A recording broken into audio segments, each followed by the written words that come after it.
تزكى وذكر اسم ربي فصلى بل تؤثرون الحياة الدنيا والآخرة خير وأبقى إن هذا لفي الصحف الأولى صحف إبراهيم وموسى.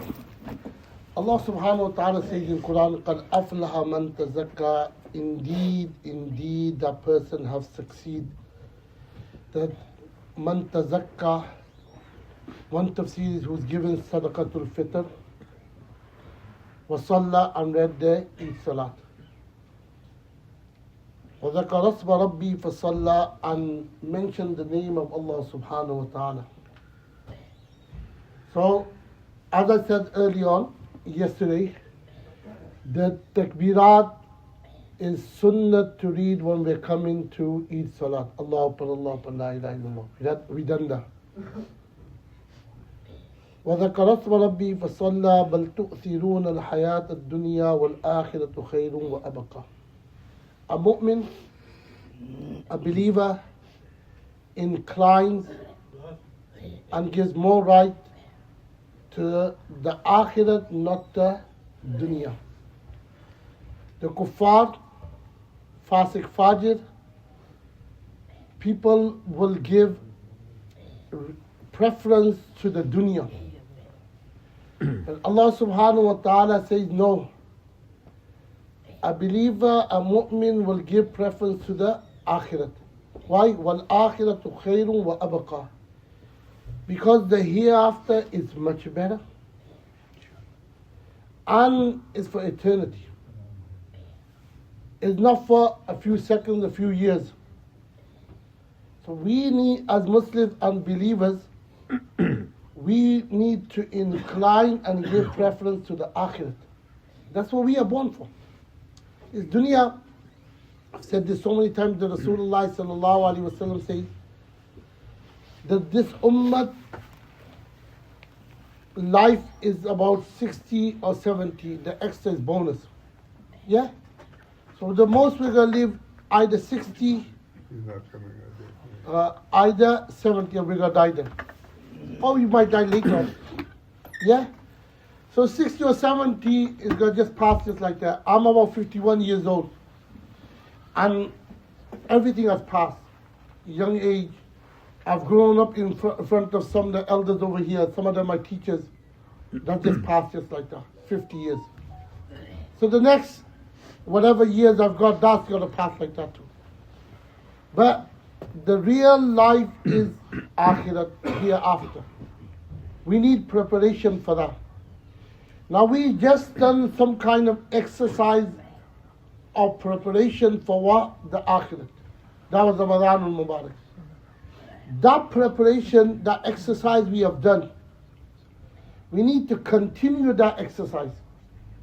Just like normal exercise, physical exercise we do, if we do it for 1 week or 1 month or 2 months, alright, it's very good. But if we do not continue with the normal exercise, alright, it's not going to benefit us. So the ibadat, the exercise we have done in ibadat now, we fasted, we read our salats and extra salats, we done adhkar, we done tilawas. All the exercise we have done already, we need to practice the same exercise throughout the whole year. And if we practice the same exercise, even though if it's in quantity is less, we will succeed. Like, normal exercise, if we do go to the gym, and even though if we do not do much, but we do less in quantity every day, alright, that benefits us. Same with the ibadat, the ruhani ibadat we have done. We carry on with the same kind of form, even less, and we'll see the benefits of that in the akhirah. In dunya,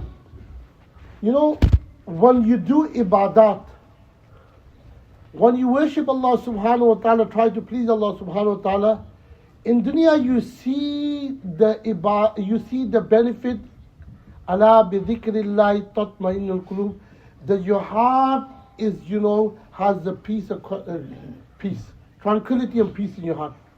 That's the benefit you see. And the real benefit, the fruit you see in the akhirah. So I'll give you an example. Nabi alayhi salatu wasalam says, Man sama Ramadana, whoever fasts in Ramadan, ثم أتبعه ستا من شوال كان كصيام الدهر أو كما قال النبي صلى الله عليه وسلم. This hadith has been collected by Imam Muslim. And after Bukhari, alright, the second authentic hadith book is what? Muslim. Imam Muslim collects this hadith. Rasulullah sallallahu alaihi wasallam says, whoever fasts the whole Ramadan, and then in Shawwal fast 6 days, it'll be like fasting the whole life or the whole year. 30 times what? 10. Alright, then 6 times 10, that's 360. 300, every ibadat you do, that's multiplied by what? 10. At least. The more ikhlas we have, the more sincerity you multiply more. So, if we fast 6 days in Shawwal, that will be just like fasting the whole year. That's one ibadah. Now, the question is, do we have to consistently fast, like from tomorrow and all that? It's better. But anytime you fast in Shawwal, you get the reward. 6 days, alright. If you start doing Monday and Thursday, Monday and Thursday, Monday and Thursday, Monday and Thursday, you get double swab. You get the reward of fasting on Monday and Thursday, and also you get the reward of fasting Shawwal, fasting too. But whoever can do it, look at your situation.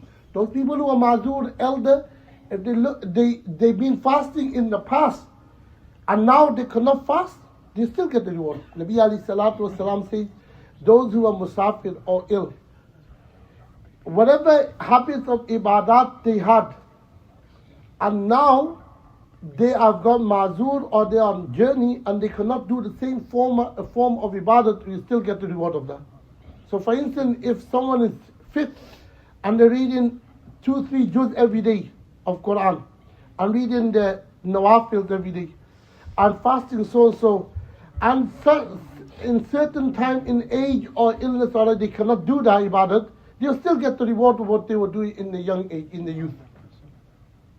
So the message is, alright, I'm not doing a speech today, but the message is, alright, that whatever, I've said this early on today too, whatever ibadat we have exercised in Ramadan, we need to continue that. We need to please Allah subhanahu wa ta'ala. And the only way we can please Allah subhanahu wa ta'ala by acting on deen, all deen. Udkhulu fi silmi kafa. Yeah?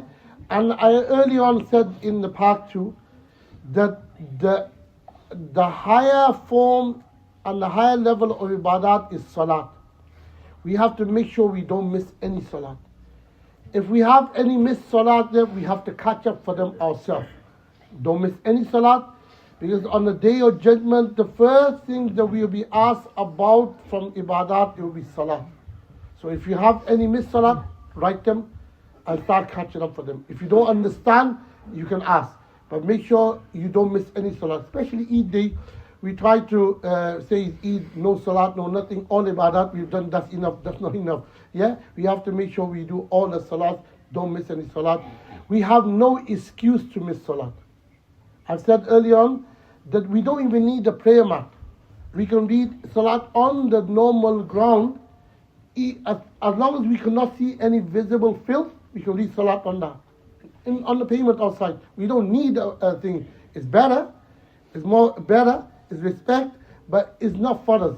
So we have to all understand, alright, that we have no excuse. We can read salat anyway. We can do wudu any place there's in this country, everywhere you go, there's facilities for wudu and istinja and everything. We have no excuses. So we have to make sure we read all our salat.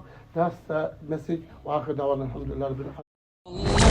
لا إله إلا هو له الأسماء الحسنى